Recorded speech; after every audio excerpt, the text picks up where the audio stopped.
Telegram download video not playing. Hey everyone, welcome back to our channel. In this video I'm going to guide you on how you can solve the Telegram's download video not playing, so make sure to watch the video till the end.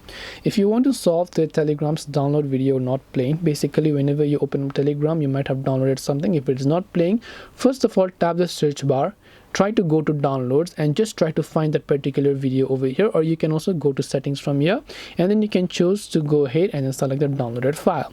After you do that, also make sure that your internet connection is working just fine so that you can see that particular video. Then if you've downloaded something to your file app, you can open up the file manager application. Then you can go to downloads over here. Then you'll find the Telegram folder. Inside Telegram folder you'll find any sort of downloads that you've made. If it's still not working, long press the Telegram app icon, tap the I button to come to app info page. Now you can simply go to storage, clear cache and clear the data over here. Once you clear the cache files and data, just go ahead and then update your Telegram app from your Play Store or your App Store. If it has an update available, make sure to update it to the latest version, and hopefully that will help you solve the problem.